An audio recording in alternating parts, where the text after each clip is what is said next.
You are in the game of life, whether you like it or not. The game of life is exactly like any other game. There's a time limit to the game. Football, you got 90 minutes. There's rules to the game. There's things you're allowed to do, there's things you're not allowed to do. There's a purpose to the game. There's something you have to achieve in the game. You in the game? I'm in the game, yes. You are in the game, whether you like it or not. 100%. But you got a choice. You can be a spectator. Are you a spectator in your life, or are you a vibrant participant? How about a manager? How about a player manager? You want to be the player manager of your life. Most people are just watching their life and it's just going past and things happen and they're a victim to the things that are happening in their life and they're like, it's not fair. Why me? Why did that have to happen? You're a spectator, you're watching your life.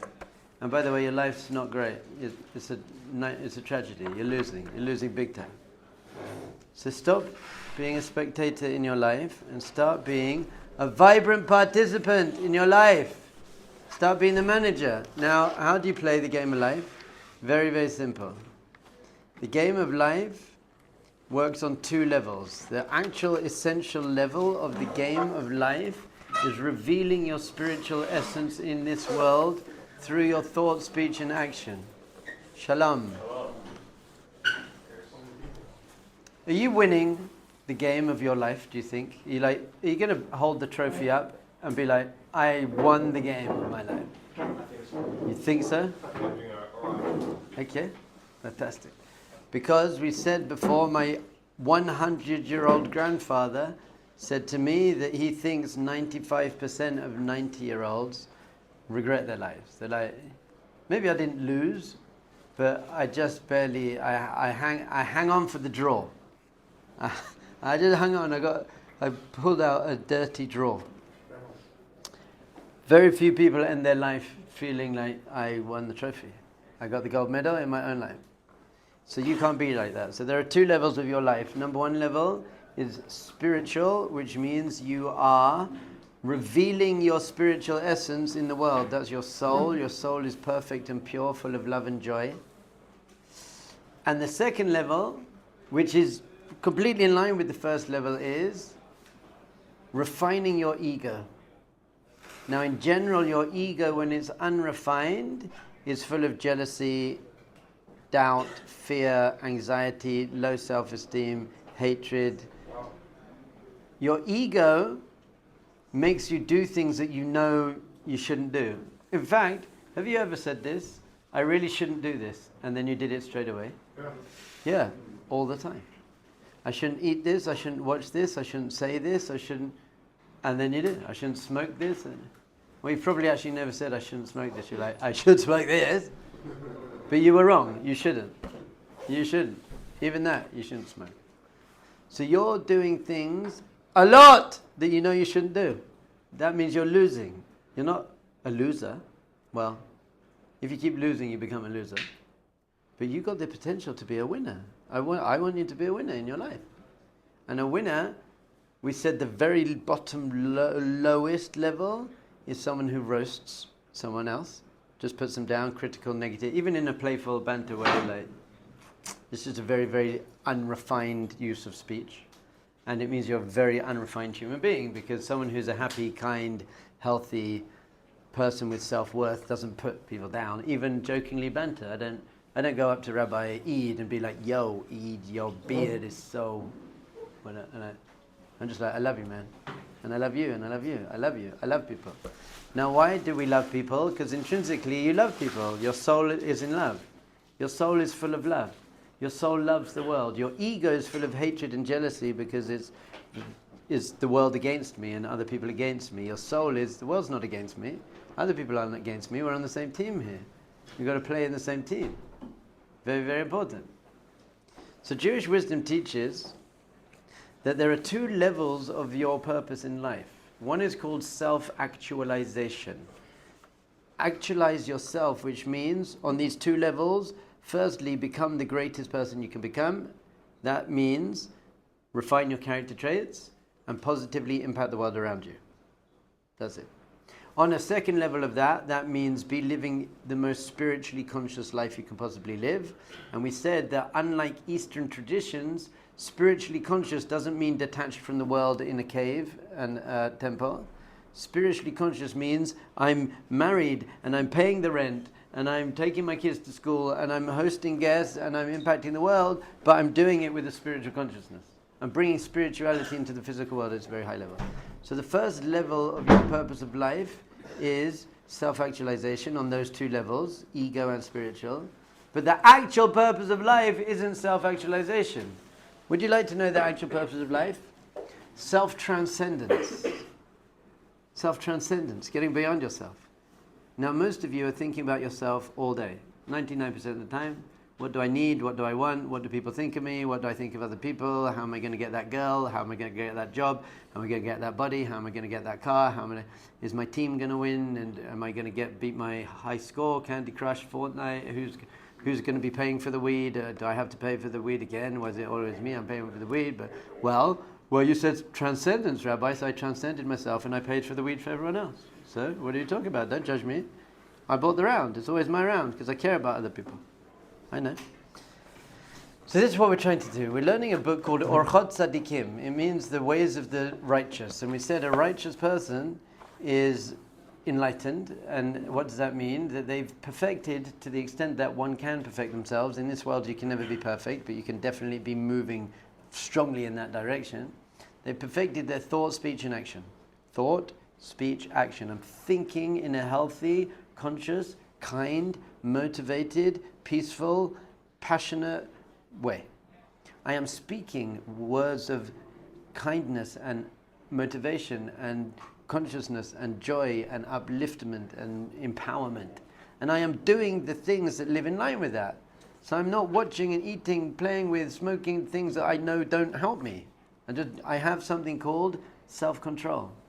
And self-control, self-restraint is the key to self-respect. If you keep doing things you know you shouldn't do, how can you ever respect yourself? It's a bit of self-control. So yes, I miss out on that temporary dopamine pleasure. I did miss out, and it does feel good. I'm not saying it doesn't feel good. But what did I get? What was the payoff? The payoff of not smoking that thing or doing that thing or watching that thing or playing with that thing, or the payoff is self-respect. And self-respect is a much greater pleasure than that vape or that whatever you did. The pleasure of those little things is a very superficial, temporary, low, animalistic pleasure. But it's very easy, so we buy into it. It's a counterfeit. It's easy to smoke something. It's much easier to smoke something than to sit and meditate for 20 minutes. Just smoke something, and I can go there. Why would I need to meditate when I could just smoke and I'll be there? Because the smoking is actually damaging your higher levels of consciousness in between, not helping, whereas meditation is actually helping you reach higher, consistent levels of consciousness. That's what we're trying to do. So this is constant work, but not as a burden. You can't find growth in life as a depressing burden. Someone who wants to get ripped in the gym, they go to the gym for hours and they perfect their squat and they've got their V and their rip, but it's not a burden for them. Why not? Because they want the result. Once you know what the result will give you, then the work, even the pain and the rip and the burn, the gains, what gains are you getting from that, baby? So you've got to understand the gains you get from going to the gym are very important, but just on a physical level. And it's good emotionally to let out steam. I'm very into the gym. I think it's important. But the gains you get on an emotional level from refining your character traits, the gains you get on a relationship level from refining your character traits, i.e. your wife completely adores you and your children completely respect you, that's worth it. That's a real gain. That's a real gain. But you've got to put in the work to get there. That's it. So you're being challenged all the time to become a greater person. That's everything. So you have your character traits and you've got to use them like a recipe. You've got to know how much to you, how much pepper, how much salt, how much of stuff am I putting in? So if you've got too much, so we said that every character trait you have to get the balance. You've got to get the balance. You can't be so materialistic that you just think about your house and your car. But also, you're not meant to be a bum living on the street with nothing. There's some moderation. You've got to dress nicely. You've got to dress respectfully. But you don't need an Armani suit and a 50-inch flat-screen TV. You don't need that. But you do need a house to raise your children in, and you've got to be a respectable human being. So you've got to get the balance. In all of your character traits, you've got to get your balance. So he then goes on page 40. If anyone's got the book, I think you should get the book. If you're going to have a Jewish bookshelf, you have to have the book Orchos Tzaddikim on it. And obviously, you have to have the book Walking the Path of the Enlightened Jewish Master on your Jewish bookshelf, written by Rabbi Dov Ber Cohen, available from me directly for a very cheap price. Change your life. Now, your Yetzer Hara is your sparring partner. It's basically your negative character traits and your negative mind and your ego. It's much stronger than any other enemy you'll ever have because it just keeps coming back. If there's a cat, it comes, you kick it away, it might come back once or twice maybe, but after 3 kicks, it's not coming back. The Yetzer Hara, you kick it away, for the rest of your life it's coming back. It's like a fly. The Gemara actually compares it to a fly. And a fly keeps it, and you know what flies are attracted to, by the way. So if you smell like that, you're going to attract the Yetzer Hara. You want to make sure that you're pure, your thoughts are pure. The more pure your thoughts are, the less the Yetzer Hara wants to hang around with you. The other problem with the Yetzer Hara is it makes it look good. You want the Yetzer Hara. You want the negativity. Shalom. Why do you want it? Because it feels good. Hey, great. We need a bigger room.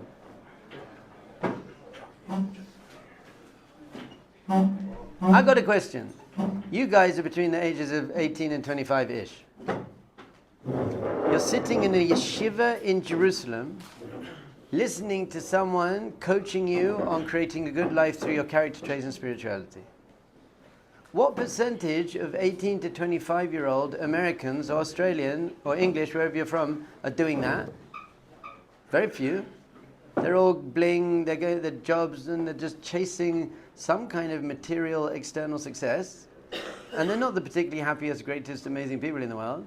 And you, for some reason, are packing this room. You should feel very proud of yourself. You're miles ahead of 98% of people your age on the face of the planet. So you must have I don't know why exactly you're here. There's all different reasons, but you've got to be at least looking for something. You know, you're like, that life doesn't work. And I'm sure I had it all. I was captain of the football team, and I was a dance music teacher, and I had that life. It was a good life. I had it all. Then I went to Asia for 6 years, martial arts and meditation, and I had that life. I had it all.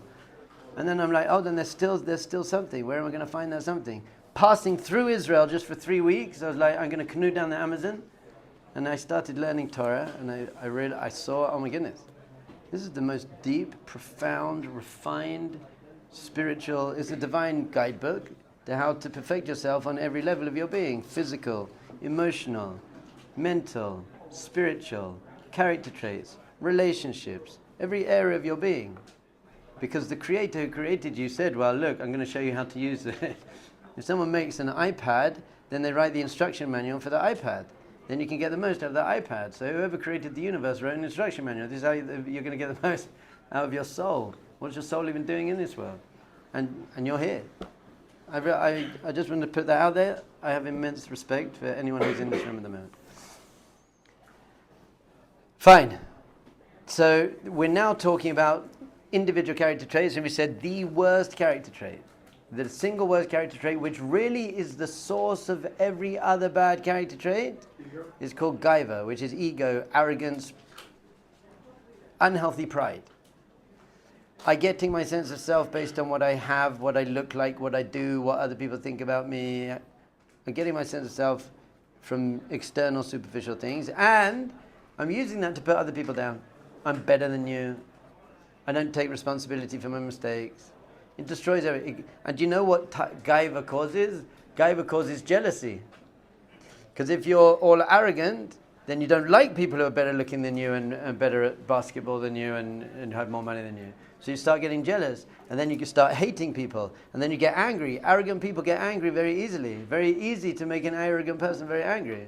Someone who has very, very strong, healthy self-worth doesn't get angry, doesn't get offended, doesn't get upset. You say whatever you like to them.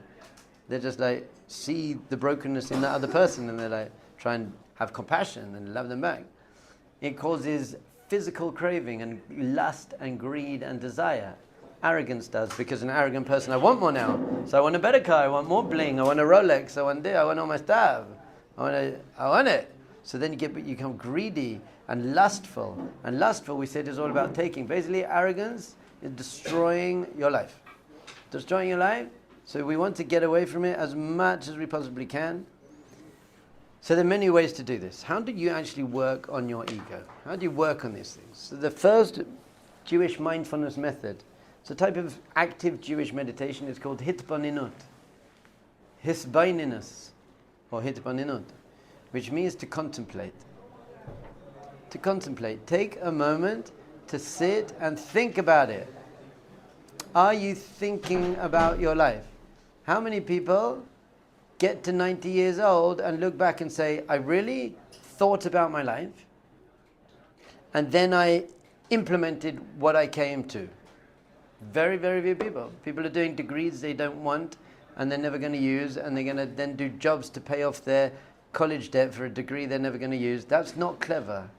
That was not clever. I spoke to someone the other day. He's in a 4-year engineering course, whatever course it was, and he said, I've hated it. 2 years, it's destroyed my life. I hate it. I don't go to many classes. I'm just barely passing. It's making me very stressed. And I don't want to be an engineer. I'm never going to use the degree. And I said, that's amazing. It's so clear. So leave.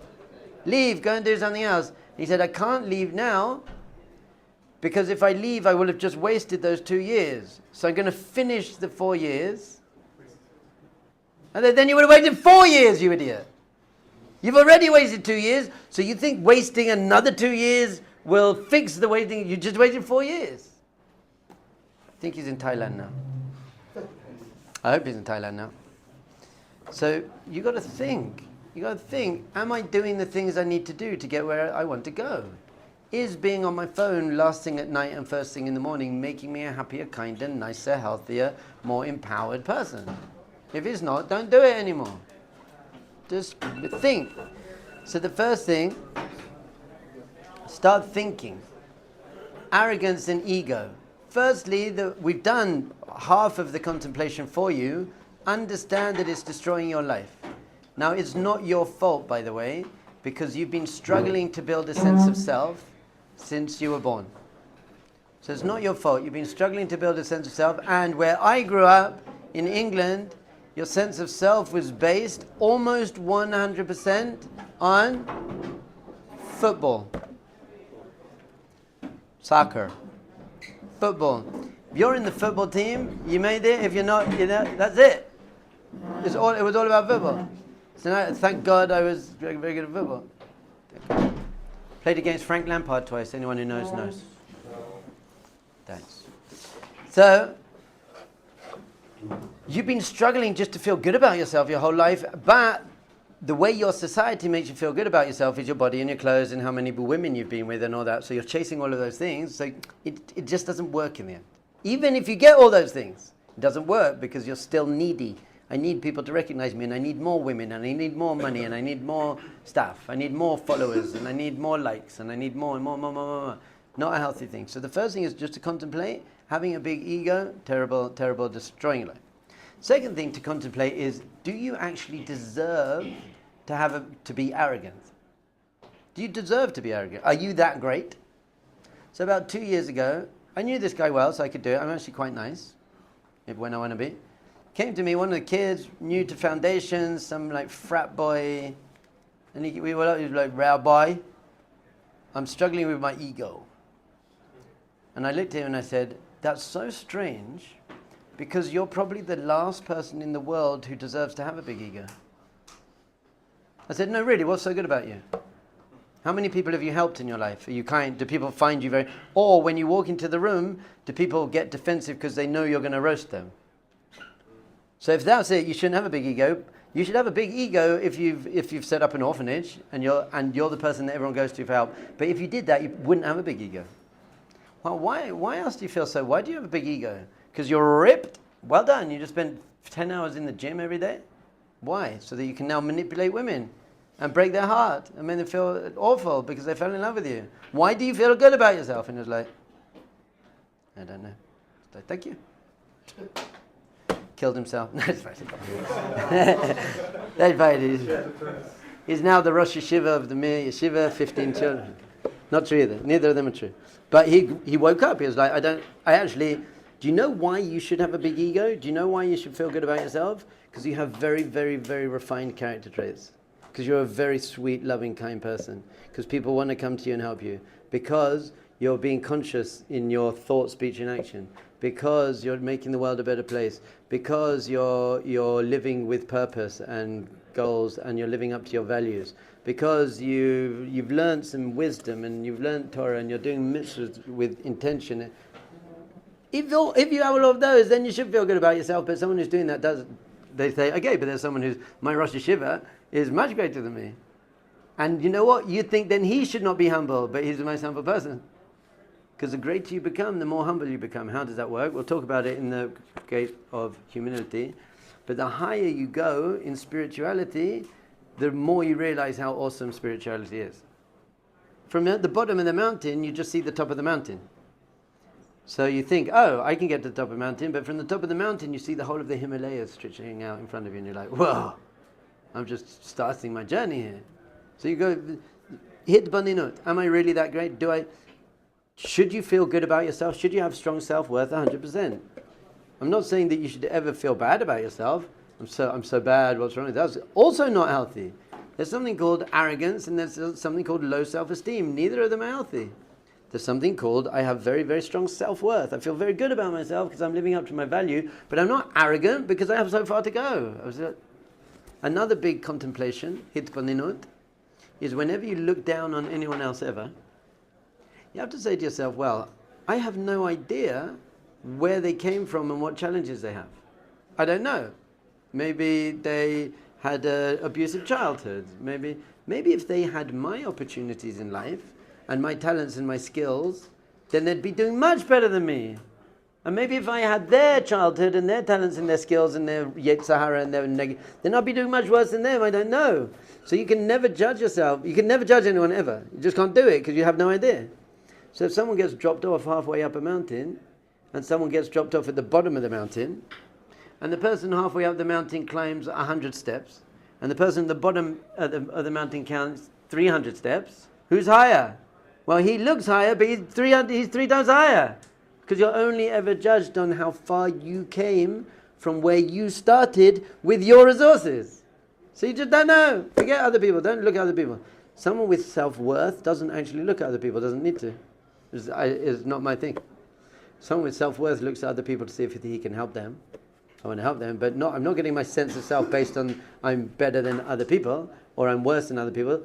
Now, sometimes there's something called kinat sofrim, which means I don't even want to use the word jealousy, but looking up to greater people in order to inspire yourself to become great. So I compare myself to the Rosh Yeshiva, not in a negative way because he's older than me and wiser than me, and hopefully when I'm his age, I'll be as great as him. But I look up to him because I would like to have those character traits when I'm his age. So that's healthy. Did you have a question? Yeah. If everyone's if everyone's judged based off where they start, and the resources they have. Yeah, results that they have. I guess like what's the point of Hashem putting you all in? Because Hashem knows. You just got your game, and Hashem knows your game. So it doesn't. Hashem knows. Hashem can judge. Hashem knows what he did.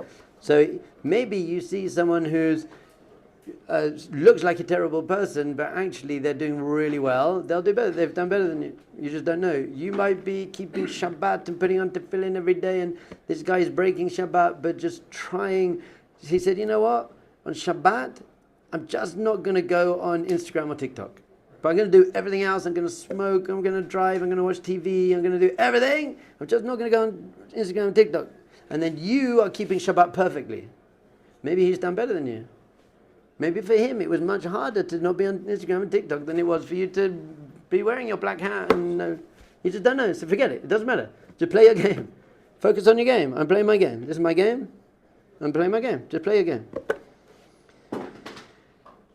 Is that okay? No, that was great. Fine. So, another major tool we use is habata. It's a Jewish mindfulness tool called observing. And what this means is, I'm going to start observing my thoughts rather than identifying with them. So let's say you have a jealous thought or an egotistical thought. I'm better than that person. You could identify with that thought and then beat yourself up. Why am I so egotistical? Why I just had a whole class about this. I shouldn't think I'm better. You could do that. Or you could carry on just having that thought and say, yeah, I am better than them.